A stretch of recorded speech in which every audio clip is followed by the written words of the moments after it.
joining us for today's online conversation with Charlie Peacock and Andi Ashworth on what matters most. I'd like to thank our friends at the Rabbit Room, as well as Byron Borger and Hearts and Minds, who are our co-hosts for today's program. We love working with you all and really appreciate it. And would also like to thank our sponsor for today's program, Scott and Cindy Anderson. We are grateful for your support. We're delighted that so many of you are joining us today, and I'd like to especially welcome our first-time registrants, as well as our 100 or so international guests joining us from at least 14 different countries that we know of, ranging from Fiji and Malaysia to Portugal and Panama. So thank you for joining us from across the miles and across the time zones. And if you haven't already done so, drop us a note in the chat box. Let us know where you're tuning in from. It's always fun for us to see just the range of people all over the globe who are united in watching this program together.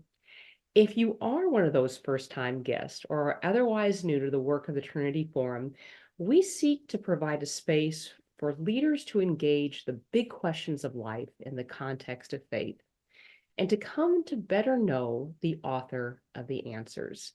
And we hope today's program will be a small taste of that for you today. We live in a time that values and valorizes productivity, speed, and scale, and emphasizes precise and perpetual measurement and management of those markers.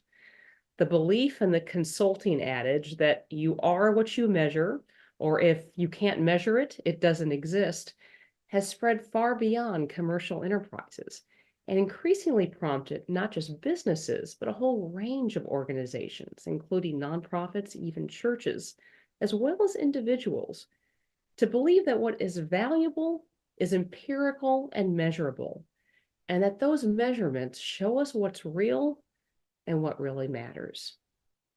Our guests today offer a radically different way of seeing the world.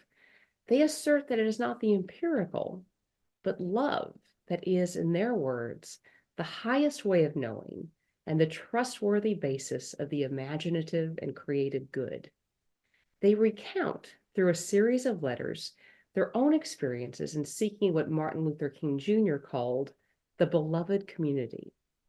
And they offer insight as to what might seem to be the small aspects of life, whether it's cooking or gardening, music making, hospitality, or family matters. The things that seem sometimes not to matter so much are actually what matters most.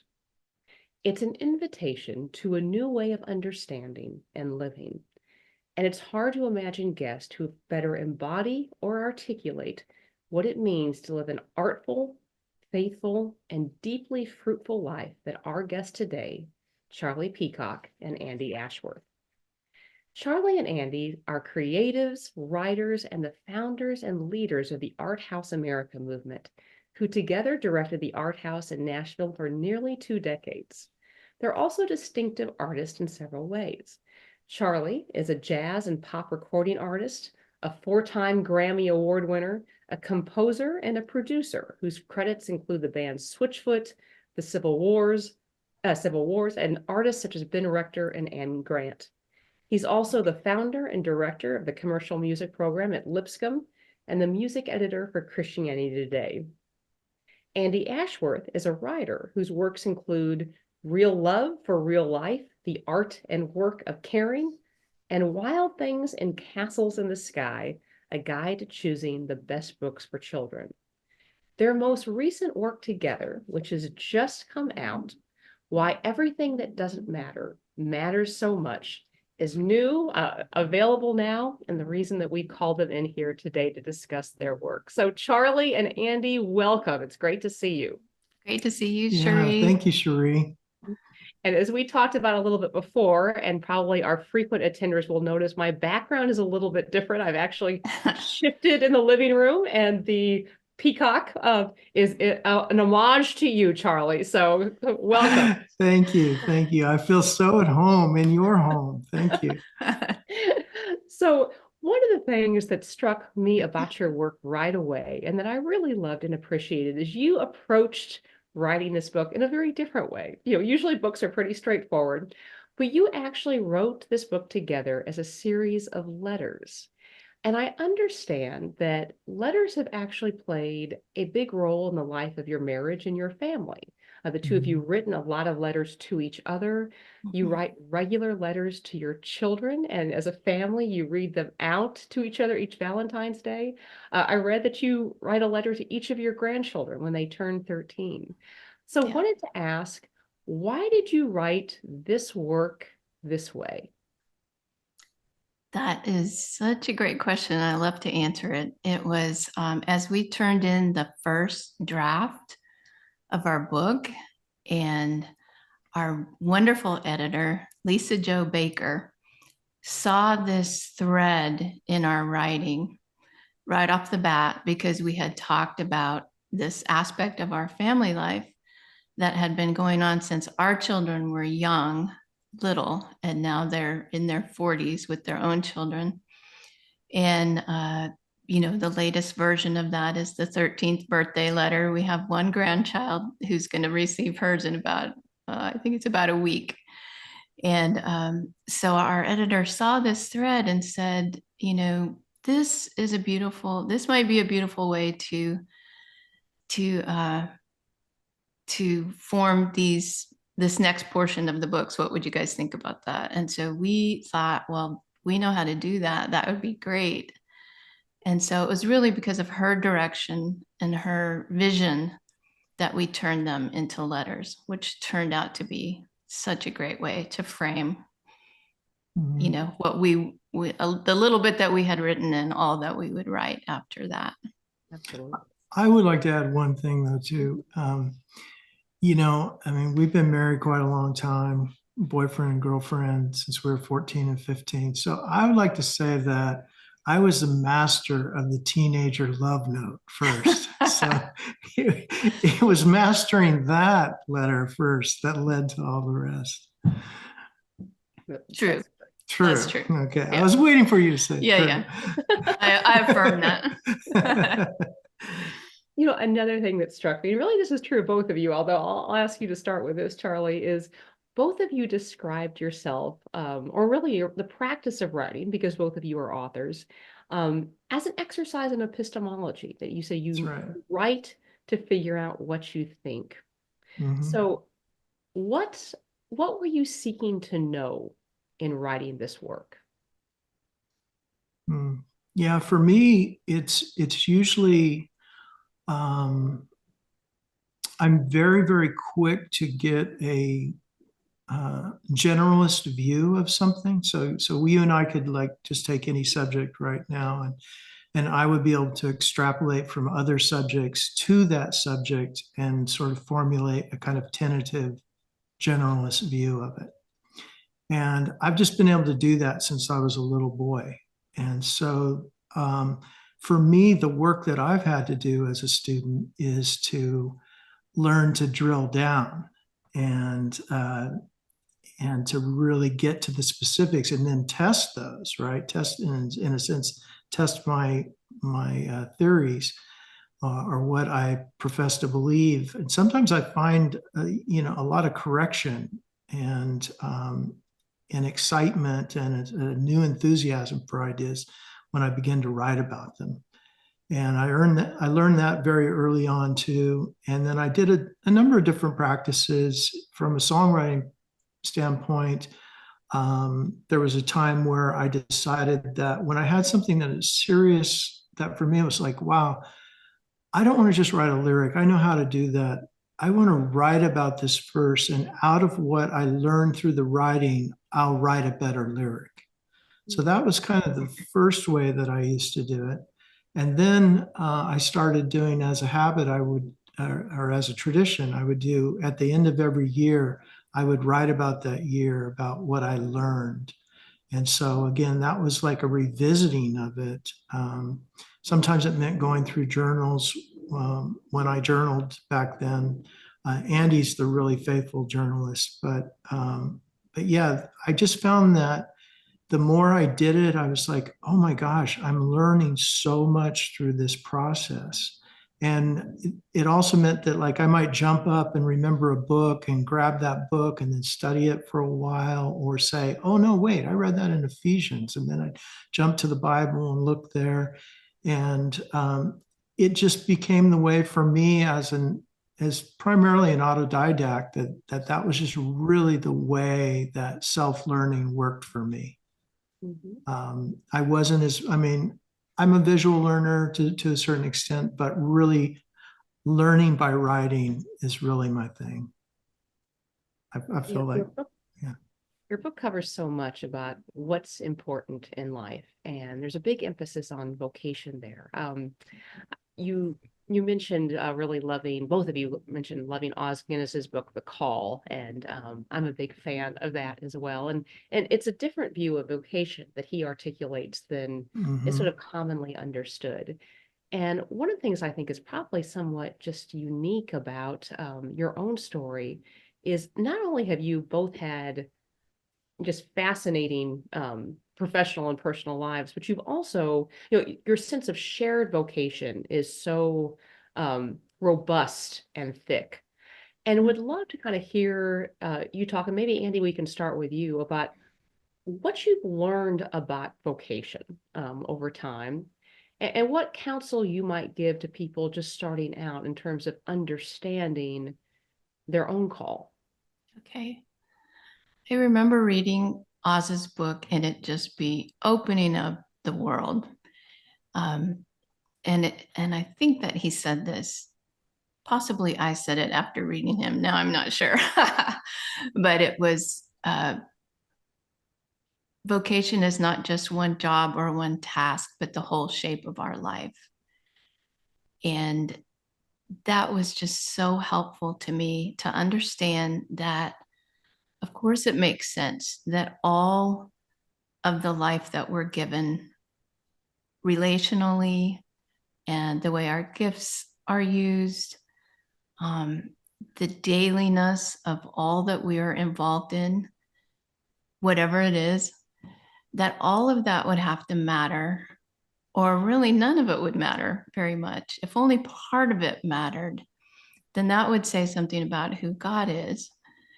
And so that was just a really beautiful, helpful thing to me. So I began to see that both, at the time I was learning and beginning to ask those questions, what does vocation mean? We still had one child at home, one was gone. We had this increasing life of having guests all the time and all of the things that go along with having guests, which is, cooking and cleaning up and creating in the realm of, beautiful beauty and gardens and all these things. And then I was beginning to write. And so there were all these different threads. And so the word vocation really helped me to see that there's a comprehensiveness, a thread that draws through all of those things. Some of them are developing as I'm going along in life and as we're going along in life. And some of them are old pieces of who I am, who we were when we were young, but they found their way to show up in different places of our life, but with these strong threads. As our friend Stephen Garber says, it's the longer, deeper stories of our lives. So kind of all of that put together will help me to get up in the mornings and find this great meaning in the whole. Yeah. And Oz's, his connection that he made between sort of flipping the primary, secondary vocation was so important to front load the primary in terms of what Andi just described. And then we might have several secondary vocations through our lifetime, things that we may give ourselves to, whether it could be what we call vocational ministry, or it could be being a vocational musician. And then in your 60s, changing that to be a vocational gardener or something, but really all of those secondary vocations serve this primary vocation of being God's kind of person in the world, being interested in the same things that Jesus is interested in. And I think that's what that Oz really laid out. And then for me, as an artist, he gave me language that I've used ever since, which is to be God's musical person everywhere and in everything, in as much as God resources me for that and calls me to that. So that has been my calling, which is why I don't call myself a Christian musician, because there's a genre of music called Christian music, which goes against what I just shared, right? I can't be God's musical person everywhere and everything if I commit to a specific genre. And I just happen to be one of those musicians that is gifted in pretty much all of American music. So, and neoclassical music. So I want to be available to make that music if I'm resourced for it and God calls me in that direction. A lot of the people watching aren't going to be aware of Art House America and all that it's done. But would love for you to tell the story and even how, essentially kind of this dream kind of came to fruition and eventually helped spawn, from my understanding, uh, a major movement that helped save the lives of 40 million people in Africa. So would love to Yeah. hear you tell the story about how you all moved from music making and writing to playing that role. When we moved from Sacramento, California to Nashville, Tennessee, we moved purposely to work within Christian music. I've been courted by one of the large record companies, Sparrow Records, and then one of the biggest management companies and labels from that managed Amy Grant. And they all wanted me to come to Nashville and work, and said, if you come to Nashville, you'll never stop working, which was absolutely true. So I'm very grateful to them for how they gave me so much work, and I was able to make so much music.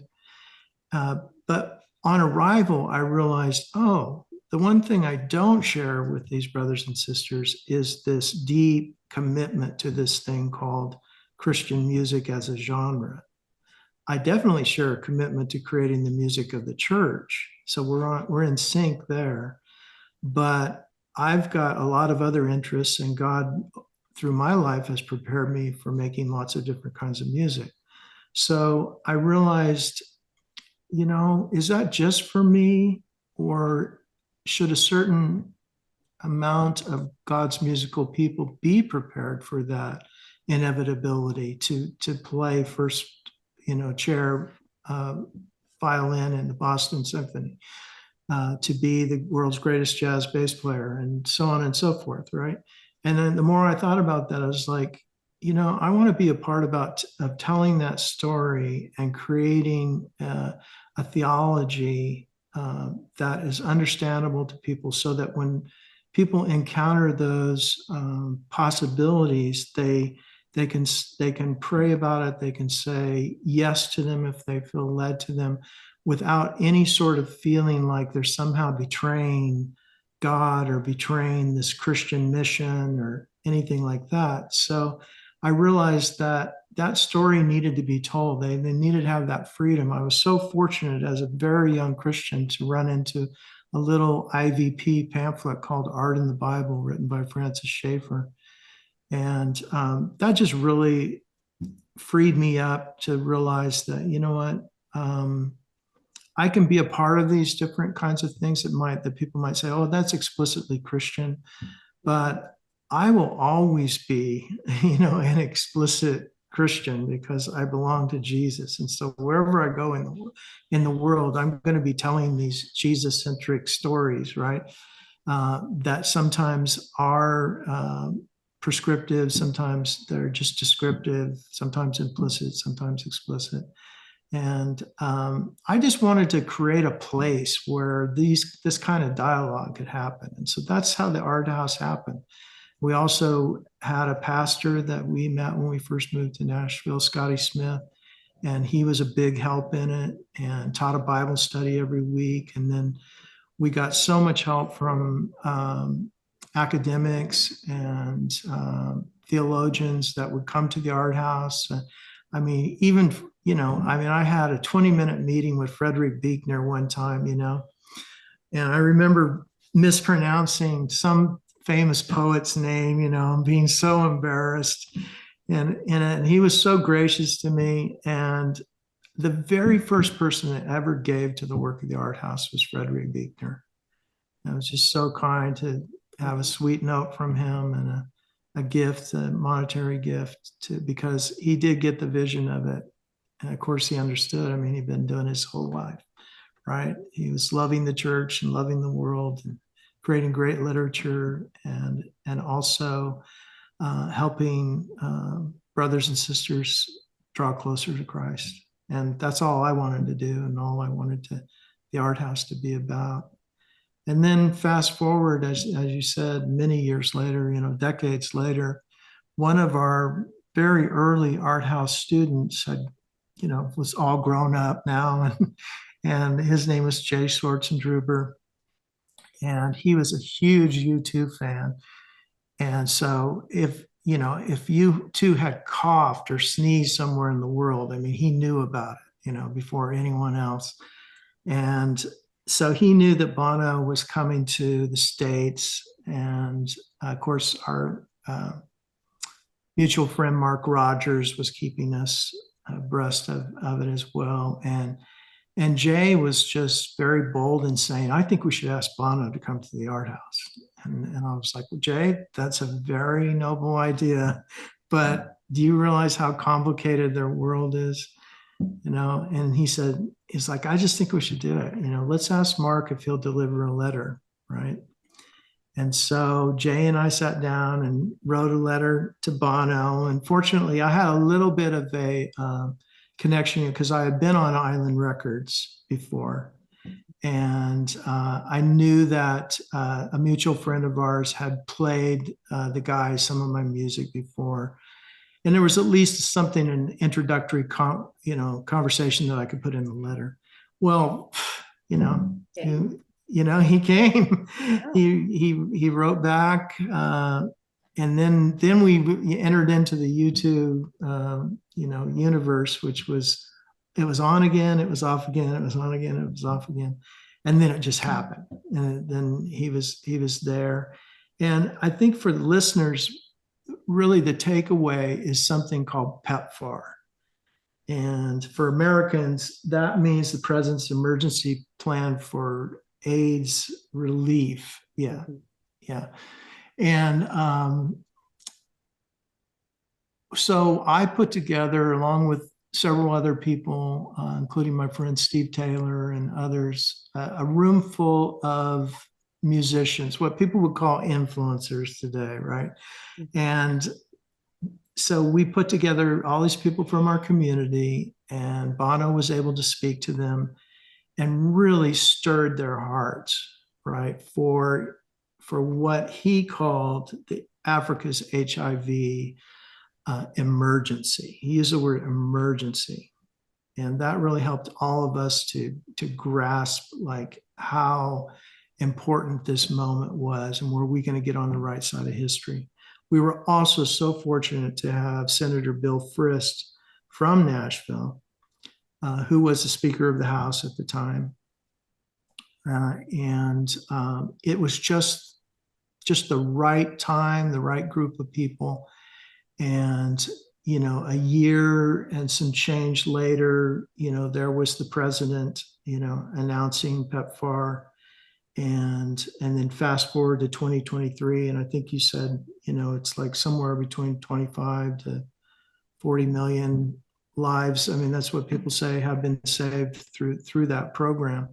And what the folks in that meeting at the art house did, well, first of all, we gave our imprimaturs to the entire project, right? We helped, we stood behind Senator Frist in photo ops. We signed, a zillion petitions. We went out to the churches, the music festivals. We told the story. Bono did videos, which we then, edited, put music to. I can remember doing music to one of them and took them all around to festivals. And we changed the church's view of what the problem of AIDS was and why to enter into it and to be part of the solution was exactly what neighbor love is. And believe me, it was messy. There were a lot of fighting, a lot of infighting, a lot of people not liking what was happening. Who's this guy, Bono? I mean, it's the whole thing. But it was one of those cases where, to use, you mentioned Steve a minute ago, but Steve Garber's word proximate that he uses a lot, like, was it perfect? Absolutely not. Did it do a lot and get a lot done in the name of love? Absolutely. So, Andi, I'd like to ask you, in the midst of all of this going on and um, all these musicians kind of tromping through Art House and Tromping, I meetings with love it. Bono happening and the like, you have, well, at least one chapter on hospitality. And it's a chapter I love, and it's, it's an area where it seems more attention should be paid, and perhaps part of the reason why it hasn't been in the past, it's just sort of been an assumption of, kind of the women will handle it, and not perhaps given its proper due.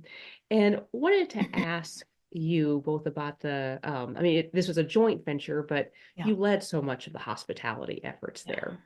And you talked about the importance of hospitality in your chapter. And you quoted Eugene Peterson talking, or his translation of Romans to be, I think it's like Romans 12:3 or something like that, 12:13, Yeah. be inventive in hospitality. Yeah.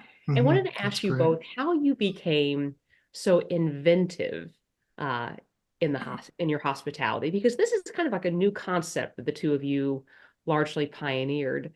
But in addition to that, you are really leading this huge hospitality effort with all the people coming in, all the people staying, at the same time that you're trying to be a writer, which is, kind of by nature a solitary business. So I Right. would love to kind of hear you talk about both the vision for hospitality and what you would kind of counsel to others interested or who believe that that's part of their vocation, but then also kind of how you managed what seemed like opposing vocational poles Mm. of kind of a more solitary writing versus the um the necessary attunement to others that hospitality entails. Yeah. Yeah. Well, we followed the breadcrumbs of our life. I'll just say it. It was like that. It wasn't like we were young and we set out to have this life where we lived in an old country church that we renovated and had as a family home and a place for people to gather, and recording studios, which is what the Art House in Nashville was and where it started and how it became. But when we were quite young still, we had a very difficult first few years of marriage. So at the, when things began to get better, we really had this sense of gratitude. And it was, we rent this little house in Sacramento, California. We want to share it. That was the beginning. It was genuine gratitude. We have almost lost everything, but we haven't lost everything. Now we're together. We have these little children. We have each other. We have this house. We want to share it. And so it really started like that. It was a very natural. And then over the years, and then especially moving to Nashville, we just kept following. And Chuck was very invitational. So he would, as a touring artist, he'd go all over the world. He'd invite people to, if you find yourself in our area, come see us. So, Consequently, people found themselves in our area a lot. So there was a lot of responding, for me, like, here are people and they need to be taken care of. And then the responding began to grow more. Out of responding, I grew more intentional. I grew to see how much it mattered to just be with people, to sit with people, to have a conversation. It mattered to me. It mattered to other people. It was a way of being that you had to understand, kind of put yourself in the place of somebody else and say, I really value when somebody is like that for me and with me. And to also see how much it meant to, the sharing of the table was important, but it's not the only thing that hospitality means. It can be a part of it. It's not the whole thing. So I came to see over years and years of hosting, growing up, growing older, that it is a word that can't be made small. Mhm. And I wrote so much about it as I lived, because again, we're trying to understand our life, right? And so after my first book, I was asked to come speak often on the subject of hospitality, but I was often asked to come speak to women. And I would always say, this is not something that's just given to women. Please, broaden the idea of it. And so now I just see it as something that is so big and so lifetime and so small also, that is about attentiveness and curiosity and listening and being present, and something that you can do and be at the grocery store, and something you can do in your home, something you can do when you're walking around your neighborhood, is that you can show an interest in somebody. You can sit with somebody and get to know who they are and offer your own stories back and forth. So love, neighborliness, hospitality, just a huge topic for life. And then for us, it's had a seasonal aspect in that we definitely do not live the kind of work of hospitality that we once did. We live in a different place, and we do have much more privacy for writing. And that tension between being with people all the time and being a writer, I Mhm. think, was something that was always present for me in our life at the art house. And so I uh, I see my calling to a writer as something that I have returned to and returned to and returned to over a lifetime. Hmm. Yeah. You know, switching gears a little bit, Mm-hmm. both of you are writers as a vocation, or songwriters, storytellers. I Mm-hmm. think would be one aspect of vocation. And this is kind of a challenging time for storytellers, I would think, in that, you know, at least we kind of, as a culture, are kind of losing our shared sense of what is real and true, which is really kind of essential to telling a story that everyone kind of can resonate with. And would hope that one would hope that this it would not be the case, but conspiracy thinking, by every measure, is just as Mm-hmm. widespread within the Christian community as outside of it. And we're getting our increasingly customized social media feeds, sort of, we're all are increasingly inhabiting a bespoke reality. Mhm. How do you tell stories that will resonate in a context when we are increasingly not sharing a same sense of what is real or true? And Charlie, maybe we can start with you on that. Yeah, there's a couple of approaches that I've tried, um, hoping to measure um, kind of efficacy. And one might be that where I simply reinvent language. Like if I were going to look at, okay, here's the top 10 trigger words that as soon as they're read or heard, people go off in this direction and then you lose them, right? Um, and so, how would I say the same thing without using that word?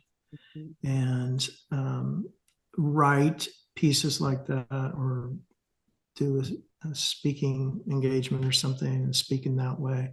So I've found that to be partially effective. It can create brand new problems, particularly for Christians. I've often seen Christians being very needy to have the signs and signals so that they feel safe that you are a Christian and that you share the same values, cares, and commitments that they do. And so they're looking for certain language. And if you don't give them that, then they may be suspicious as to whether you're really, in the family, so to speak, or not. So then the next step is that you have this writing that gets inflated in a sense, right? Because you've tried to be concise, but you're reinventing language, but you're being concise, and you're hoping that a lot of people sort of pick up on what it is you're doing. So then the second way is that you make the writing more bloated, because you, in a sense, pause for a second to give an apologetic for what you've just done, right? So that's another way that I've tried as well. I find that when you try to publish that writing, editors edit that, and for all the right reasons. You get it. They would rather you say the specific word that you want to, the trigger word, right?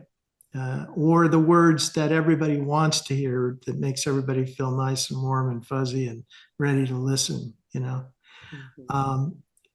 My issue has been that I usually don't do those things, not because I'm just not doing them for spite, or that I, want to rebel against it. I really do have a plan in motion.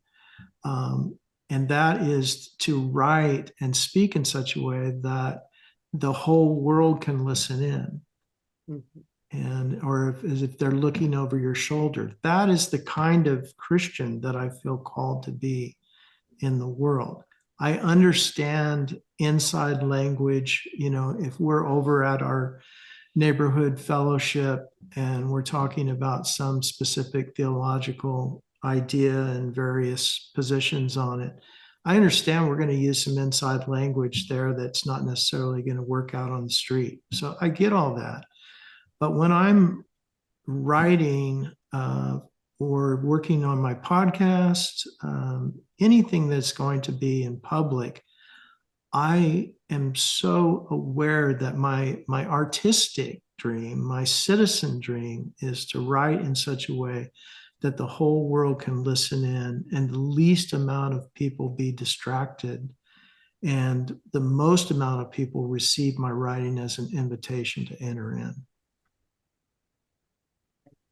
Well, we're going to turn to audience questions in just a minute, but before we do, one of the things I wanted to ask is, in many ways, your book seeks to sort of to reframe what is meant by a good life, and you suggest that really success is not what we should be aiming at.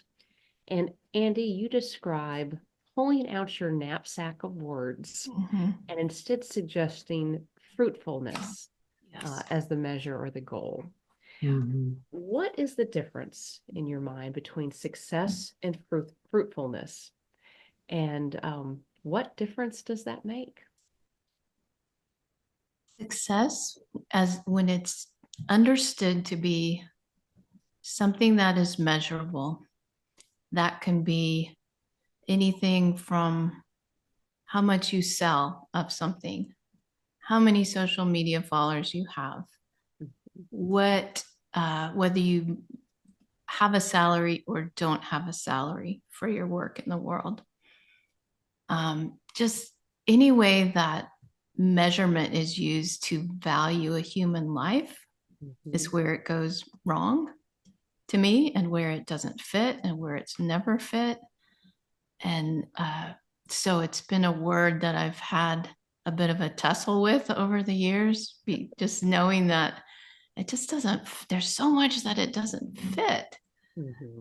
And fruitfulness is something that I tucked in a long time ago into what I call my little knapsack of words, which include words like vocation, independence, and grace, and just really important things to keep in mind. And fruitfulness is, what God talks so much about, what Jesus talks so much about. And it is really something that he is doing in us and with us as we turn towards him and we follow him. And it's what I love as a way of, because we can't really measure it. We can't really see it. We don't tally it up for ourselves.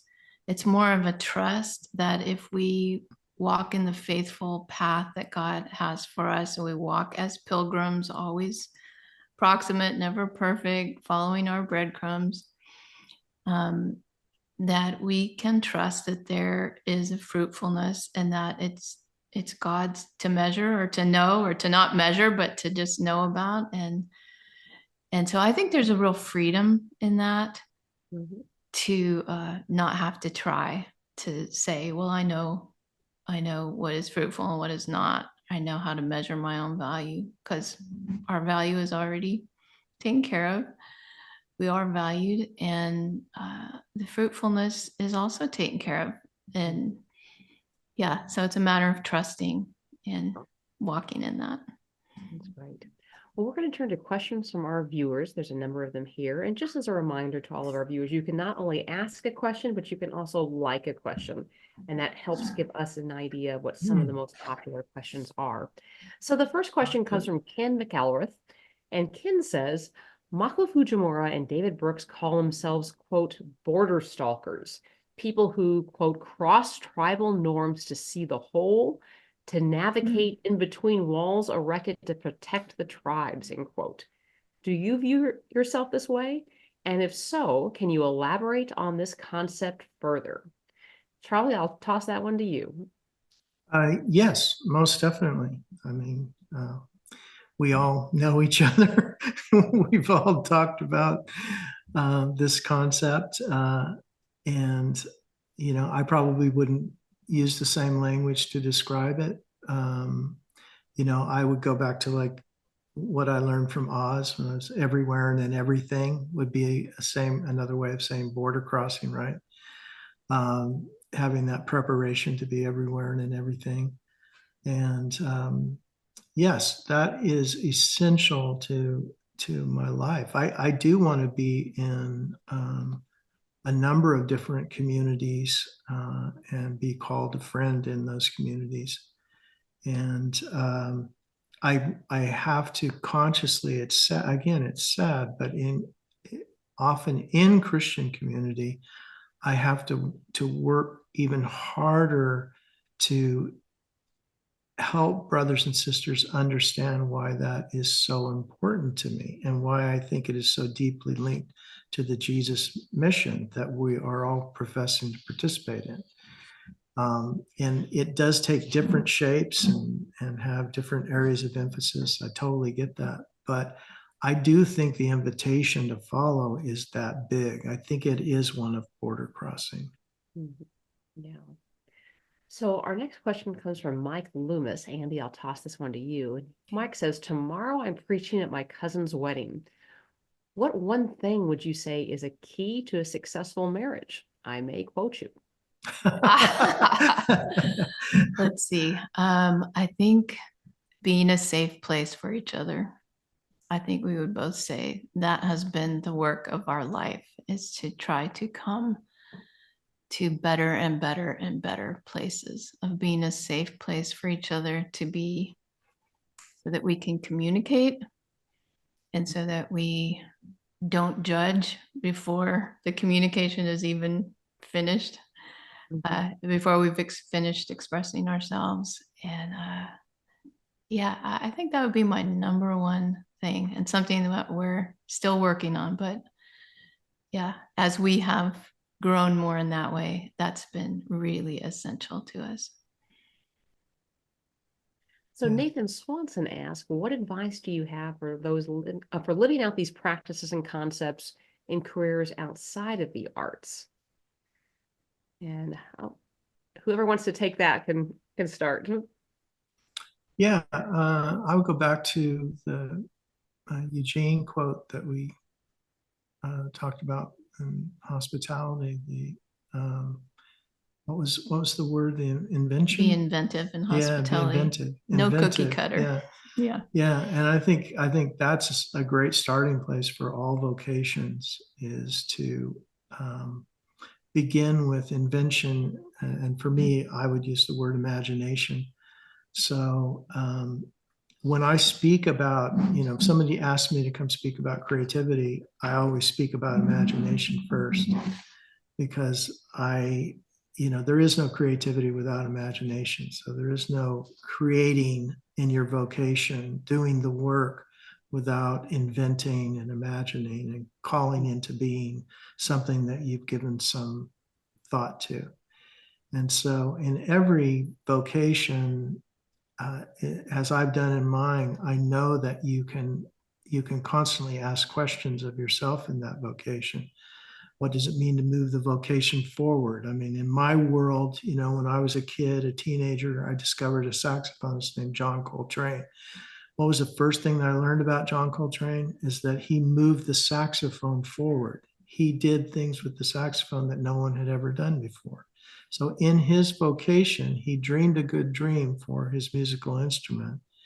He created all of the scales or discovered them and all of the different patterns in order for him to grow as a musician. The same thing can be done if you're a surgeon. The same thing can be done if you're a landscaper. All of that is just to say, how do I move my vocation forward? How in 10 years from now, my vocation will be different because I dreamed a different dream for it. I dreamed for one that would be contribute to cosmic betterment, the common good. And that's my main advice. Start with the imagination. Imagine what you want to see in your work and how you want to improve it and how you want to improve. So that requires having some self-critique and self-analysis. And I would, again, for me, writing would be one of the first things I would do. I would dive in and start writing about it. Mm-hmm. That's great. So, Andi, I'll toss the next one to you. Cliff Miller asks, and Cliff says, it seems to me that the spiritual gifts of hospitality and encouragement are deeply intertwined. Do you agree with that? And how would you describe that relationship? I do. That's a great way of saying it. Well, we encourage each other as we attempt to turn to each other and know each other. Mm-hmm. And which is so much, I would say, a posture of hospitality is I want to know you. I want to know your stories. I want to listen back and forth and talk to each other and find out who we are together, what our stories have been. And along the way, we affirm and we encourage and some of what we do, I think that's a beautiful gift to each other, is to name, as we see something in each other, we name it and we speak it back to the person. And that can be a lovely part of hospitality too, a hospitable way. Yeah, to help name, to help encourage, to welcome. That's great. So J.K. Miles asks, what is the hardest thing about code switching from an insular Christian community in the wide world? I'm an academic professor and a part-time pastor for a small community, so this is a practical question for me. Charlie, what do you think? Yeah, I mean, as I've probably said it at least 3 or 4 times now, just in the last few minutes, just how difficult that is, the switching. And I think it's almost like the stages of grief, that you go through. You can have, I've been through times where it's just angered me so much, or it saddened me so much, or other times where I've been able to grow through that and then get to the point where I can quickly switch to a place where this is just how it is. You're only responsible to change the little things that are right in front of you. You can't change this whole thing. Because I would love to have, again, my dream is more for seamless integration.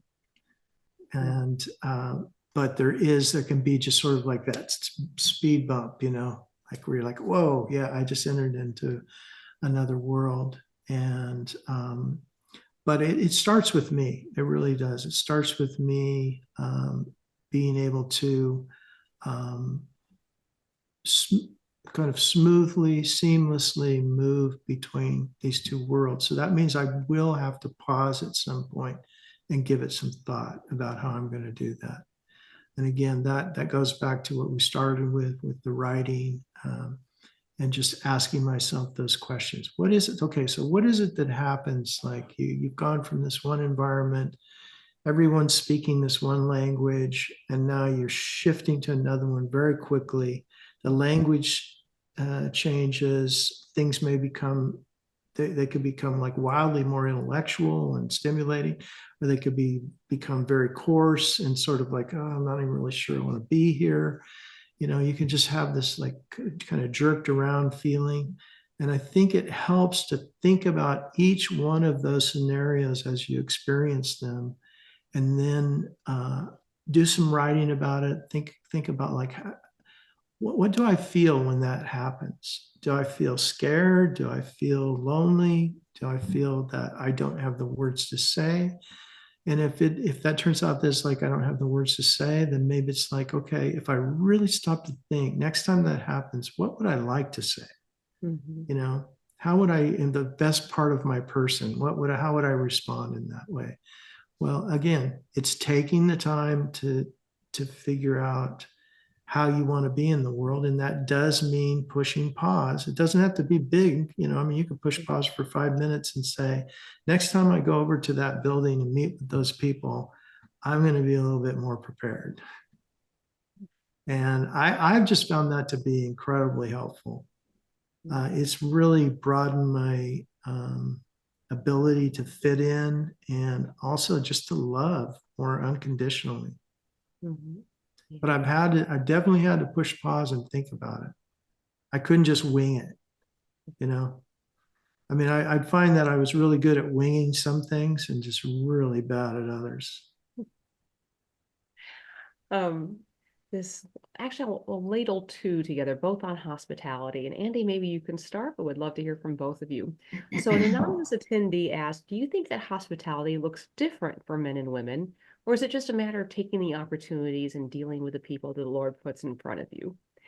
And somewhat similarly, another anonymous attendee asked, hospitality often requires a sacrifice of time and money from the host. Do you think it's possible on limited resources? I do think it's possible because we, all of us, give out of what we have, whether it's time or place or, relationship or a little, uh, a little bit of food at Trader Joe's, frozen dinner. Maybe we have an extra one we can share. Or, I mean, everybody has such individual, unique contributions, and we start with where we are. We offer from where we are and what we have. So I think it's just something that it's very possible for anybody. And what was the first one? I've Oh, it already. was like, does hospitality look different for men and women? Oh boy. Well, I think it looks different, I guess, according to. I don't think it has to be for men and women, but obviously we all have different and unique gifts that we bring and that are cultivated along the way of our life. So again, we never set out to kind of divide things up the way it ended up happening, but I just got better at cooking, and I mean, I was just better, um, and more used to it, and And wanted to yeah, get good at and it. I had friends who were really great chefs. exactly. Yeah. My imagination was very captured by the kitchen, Yeah. and also I'm very relational. I really, really love sitting and getting to know somebody. But I think that's not because I'm a woman. It's because it's the way that things developed in our life. So I don't think I would put it in terms of gender. I just think, Yeah. you know, Yeah, we worked on, I mean, the hospitable life that we tried to cultivate, in particular at the art house, was very much a team effort. It just had different areas of emphasis that were, based on interest and based on gifting and skill and ability. mhm. And um, and we would talk about it sometimes and kind of divvy things up, but most of the time, by that point in our marriage and partnership in the art house, there was a lot of unspoken, movement and kind of job assignments that we would take on, just knowing that, this is what I'm good at, and that's what you're good at. And so to give an example, like Andi is the ultimate arbiter of what is beautiful, right? In terms of when we think about what do we want people to feel, to smell, to taste, to experience when they walk into a gathering or an event, right? But I might be the person that creates the infrastructure for that. And so in terms of maybe setting the stage, and then Andi might be the person who sort of like is, kind of the final say, like, I think we should move this there now and this there. And then I'm like, yeah, that's perfect. That looks better than where I sat it, or something like that. So we do have, that's just one example of the way that we would work together in having, working on hospitality together, but having different functions. That's great. Well, in just a moment, Andi and Charlie, I'm going to give you the last word. But before that, a few things just to share with those of you who are watching. Right after we conclude, you will see flash up on your screen an invitation to take a survey. We really would appreciate you taking just a minute or two to fill that out. These are very important to us. We read these every time. We really try to take your suggestions and ideas to account. And as a special incentive and thank you to do so, with the completed survey, we'll send you a code for a free Trinity Forum reading download of your choice. There's several that we would actually recommend that kind of go along with or deepen some of the themes that we've talked about today, including Babette's Feast by Isaac Dinesen, Hannah and Nathan by Wendell Berry, Pilgrim at Teaker Creek by Annie Dillard, Bright Evening Star by Madeline Langle, and Letters from Vincent van Gogh. In addition, tomorrow we'll be sending around a follow-up email with a lightly edited video link, as well as a list of further readings and recommendations and resources to help you kind of go further in some of the themes that we've described. So be on the lookout and feel free to share the video from today's online conversation with others that you know.